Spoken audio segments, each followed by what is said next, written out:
Oh god. It's 3:30 in the morning. I don't need sleep. Who am I? A human being?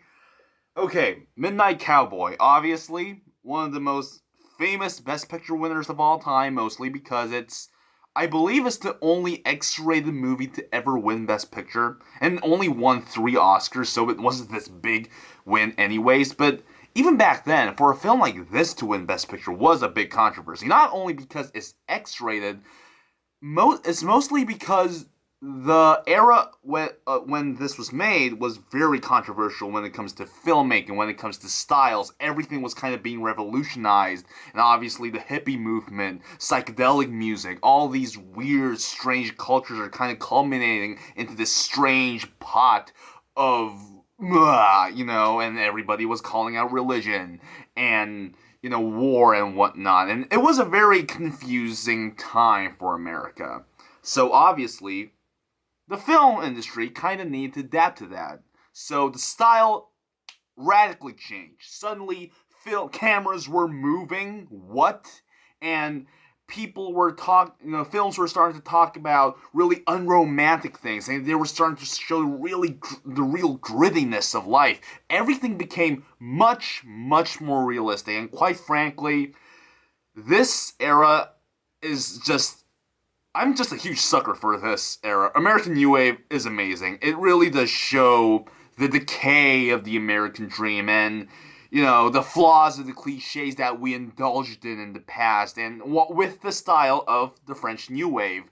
Um, it also uses great music, and it just becomes this capsule of that moment. But it's because it's so revolutionarily made, it's still impressive and it still stands out. Films like The Graduate, Easy Rider, Bonnie and Clyde, amazing films.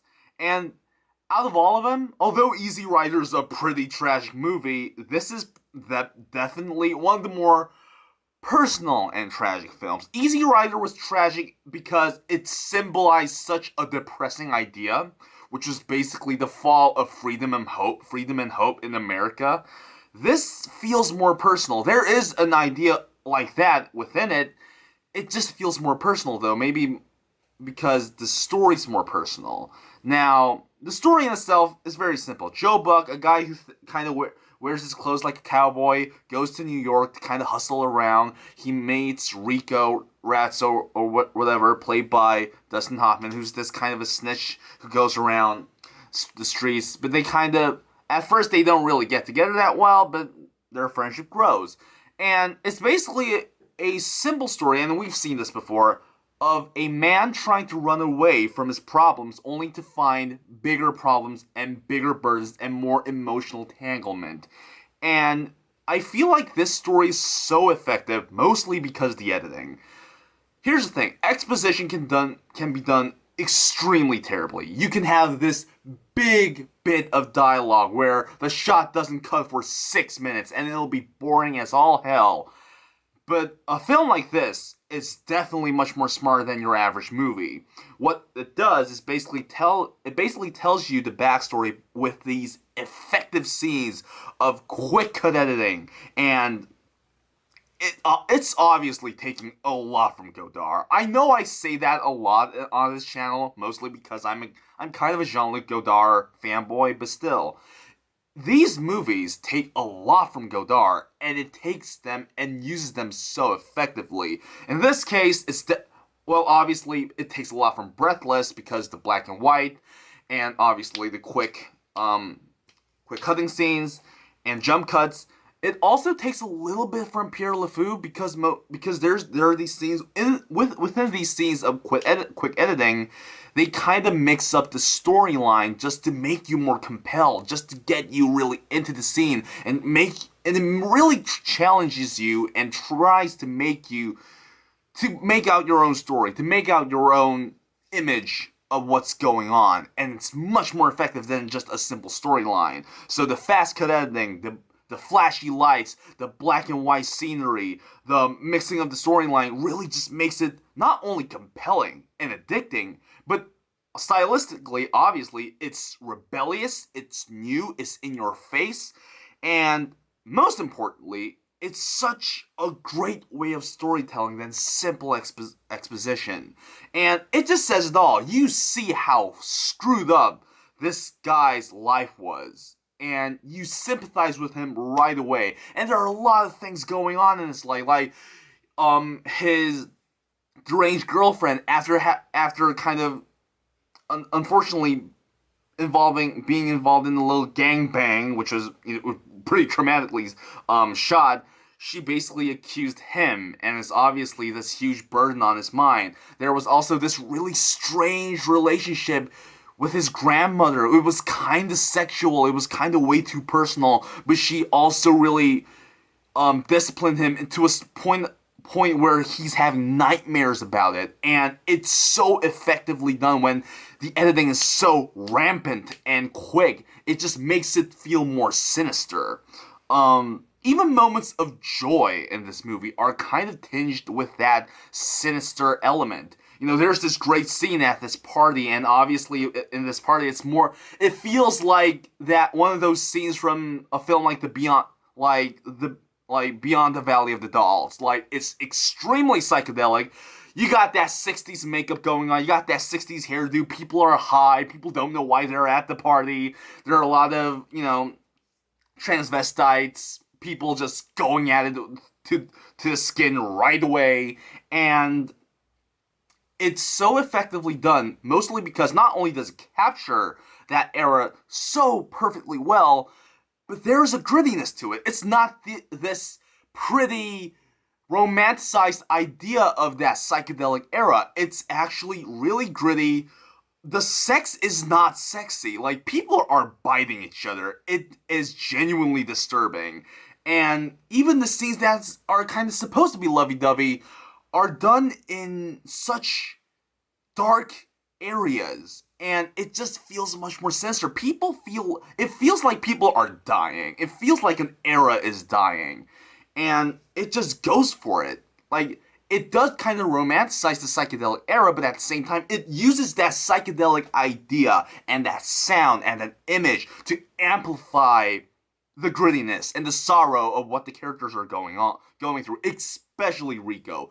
Dustin Hoffman is fucking amazing in this movie. Like, he's a great actor, obviously, but in this movie, he just hits it. Like, oh, it's so good. So yeah, it obviously gets the grit of the era, and I also really enjoy the fact that the buildup of their friendship is genuine. Like, at first, when they first meet, we see, John Voight's character, Joe Bug, trying to kill Rico, because Rico kind of lied to him by sending him to this guy who Joe Buck thought he was the manager. Joe Buck thought this guy could be his manager for hustling, but it turned out he was just this Jesus freak. So he's pissed off, way pissed off, and there's this great scene where it's obviously, once again, a lot of influence from Godard, a lot of quick cutscenes, a lot of flashing lights, and there's this great scene where he's choking him, and then we see him running, and then we see him choking him again.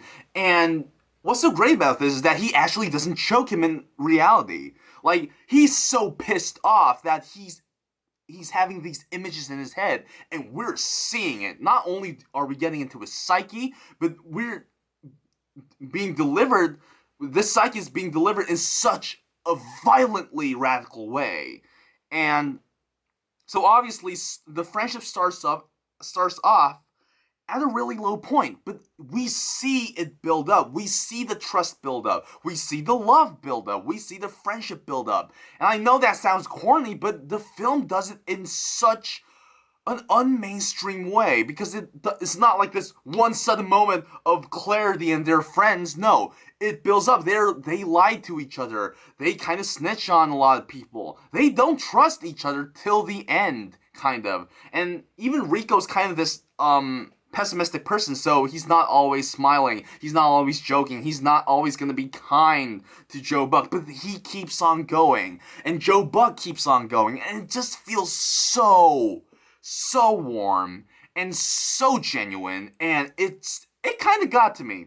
I have to admit, it kind of got to me. So which actually makes the ending much more tragic and much more horrifying. And I'm not going to tell you what happens. By the halfway point of the movie, you can probably guess what's going to happen. But I'm going to tell you this. One of them dies, and it's fucking sad as shit. It's so sad. But not only is it great because it's sad, not only is it sad because the build-up was so good, the reason this death is so important in this movie is because in the end it kind of fulfills the main idea of the American New Wave. In the end, it shows that these untold stories of the streets and these untold stories of people who don't really seem important when it comes to real life things, even they have these great stories to tell, even they have this great beautiful life to tell. And this life might not be romanticized, it might not be pretty, but it's one hell of a story and you can get into it emotionally. At the same time, it just shows the start of the crumble of the American dream, and it's some of the most effective storytelling, filmmaking I've ever seen, quite frankly. I'm not sure if it's one of my favorite movies already, but it's easily a 4 out of 4, maybe a future masterpiece, though. But let's just end it at a 4 out of 4 for now. So yeah, Midnight Cowboy, go fucking watch it. It's amazing. So yeah, 4 out of 4. Bye.